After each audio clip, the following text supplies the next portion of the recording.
Let's turn to the top story in college basketball tonight. Number one goes down. Alabama entered the evening at 12-0 in the SEC. 12-0 start to conference play for the first time since 1955-56 for the Crimson Tide. At some point, they were going to drop a game, and this was the most likely chance for that to happen. They go into Knoxville against a Volunteers team that had lost 3 of 4, Tennessee 68, Alabama 59. Laval, what does this say more to you? Is this Alabama just due to lose a game to a very, very good Tennessee team? Or to you, did Tennessee show you something about themselves tonight in being able to take down the top-ranked Tide? Yeah, John, I think, this time of year is late February, March. You kind of know, and I don't know if Chris will agree with me, you kind of know who you are, who your team is, right? Unless you've had injuries, Arkansas, for instance, Nick Smith trying to get back in the lineup, but Alabama's been pretty much consistent with their roster, their rotations. So by the time you get here, you know who you are. Tennessee knows, I think Coach Barnes knows his team, and obviously they have to do it on the defensive end and be gritty and physical there and try to find enough offense to win games. Like, I think those things a lot of times are established, and now it is, you're going to be in a 1 or 2 possession, 3, game, and you have to find a way to win. Tennessee was in that, and they lost 2 one-possession games, right? At the buzzer, and they get Alabama at home tonight, and so I don't know if it just says there's 2 really good teams going at it in conference play. I mean, and it was a heck of a grind. You think of the SEC, you don't think of this type of physical. I mean, it's super physical on both ends of the court. I thought both defenses were really impressive. I thought Tennessee was just a little more physical, forcing some of those turnovers from Alabama that ultimately, hurt them in the end for them, because their offense is a strength of theirs. I mean, they're an elite offensive team, but it was a battle. I mean, I think it's just fun to watch when you get 2 really good teams going at it. Mac, here's my question. Yeah. Did you ever, I know the easy answer is, well, no, I expected to win every single game. But like when that conference schedule came out in September and you're looking at it, I mean, do you ever just look at something and say, Christ, we ain't going there and winning that particular game? Like, if we win, I'm playing with house money. I'm playing with house money. But like, I look at that place and in that spot, in that game, the league had to put us somewhere, had to put us there at some time. No, to be honest with you, John, no. I never would look at the schedule and say, hey, that's going to be one we can't get. I would look at the schedule and just try to see, how many times the league put us on the road in a row. What is our advantage or disadvantage in comparison with preparation time versus the other teams on our schedule. But, it's so fluid. The games come at you in a hurry when you get into conference, that by the time you play teams a second time around, they know your play calls, their play calls. Like Val said, everybody knows each other's identity. But I also think that gives your team great confidence, whether it's you beat them the first time, or maybe if you would have done 1 or 2 things different, you could have won. And so I never looked at it that way. I'll say this about the Alabama-Tennessee game. Yeah. As crazy as it sounds, and I might be way off on this, probably am, I gained a lot more confidence in Alabama as a team. Like, you're not playing the SEC tournament in Thompson-Boling Arena. You're not playing the NCAA tournament on somebody's home floor. And they've got all those freshmen. They had 19 turnovers. They couldn't score. Tennessee can guard anybody at any time. They're an hellacious defensive team.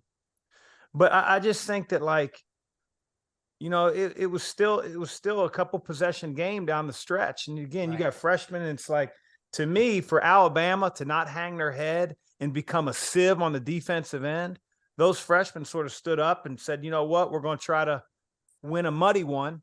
And that's not usually what I think of when I think of Alabama. Man, I really like Nate Oates' team. That's not dispute or dismiss what Coach Barnes and the Volunteers did tonight, because not too many teams have done that to Alabama. Certainly not one in the SEC this year.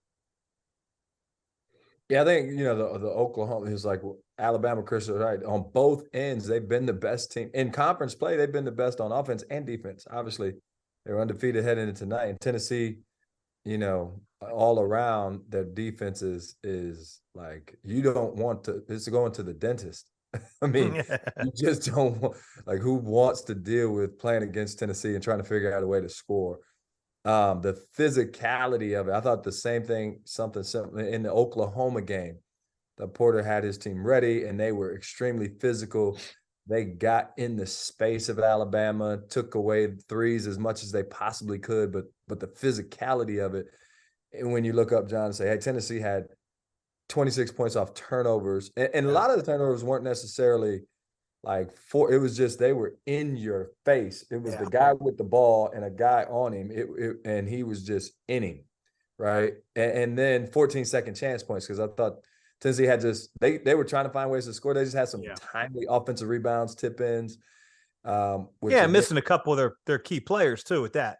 Exactly. And so it was like they were just really physical. And now when you get into tournament play, refs call the game different. They, like Chris said, they're at home, so they get to maybe be a little more physical tonight. But it doesn't make you think any less of Alabama at all. No, I mean, this is a night where Mark Sears goes 1 for 6 from the floor, 0 for 3 from 3. He ain't doing that when their season's on the line, the NCAA tournament. But you go into that building, and tonight Tennessee guarded the hell out of him. I mean, that's the other thing, Chris. One thing you can always say about Rick Barnes-led teams is that they are going to guard the hell out of you.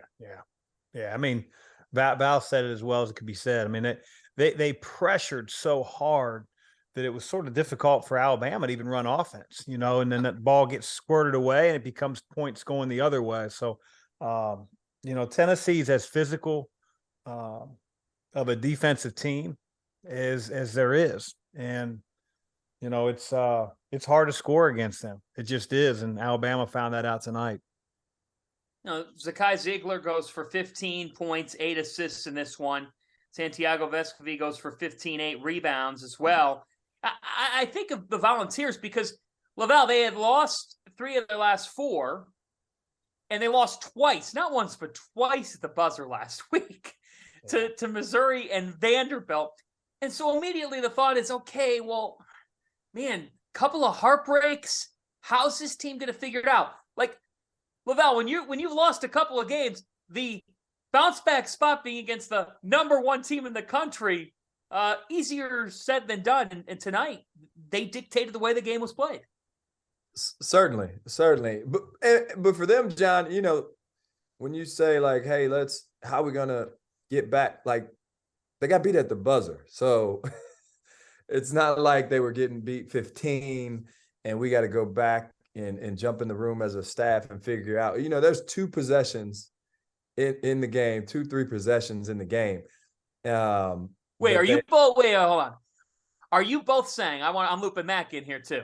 Would you rather lose on back-to-back buzzer beaters or lose by 25 once? Well, nobody wants to lose, John. What are you talking about? First of all, if I can take one loss versus 2, I'm taking 1. So you'll take 1 ass whooping over 2 buzzer beaters. Who hasn't gotten their ass kicked? Yeah, you're going to have one of those. I mean, Chris, right? Like, unless you have even in a great year, like, hey, Alabama got their ass kicked. Alabama and Oklahoma, like, you just have one game where it's just like, you know what? It's not our day. Ball up that box score, throw it away, and let's go back to practice. But for them, it wasn't like a ton of things to correct. You got beat at the buzzer twice. Offensive possession here or there. Whatever defensive, everybody's sticking to the game plan. And I thought they did a tremendous job of that against Alabama, taking away the threes in the way that they did. Alabama shoots, they may not end up making 9 threes. Tennessee played some zone just to change it up to try to disrupt that offense. But that, it was more just getting their identity. I thought the offensive rebounds were key. It's like, hey, we're going to have to crash the glass hard. maybe it's something they should have done in a game before, just to steal a possession or two when you're getting beat, in a 1-possession, 2-possession game. I also think that, you lose 2 heartbreakers like that. I think Tennessee has a perfect coach, in that type of moment. Rick Barnes is not going to get overly emotional. He's not going to get his guys so far on edge that they come out and they play tight. He just has a really good way of relating to the players, of believing in those guys and believing in his system. And so I think that whereas a lesser coach, might have a little bit of panic in his guys, that's not going to be a Rick Barnes coach team. And I think you saw that tonight.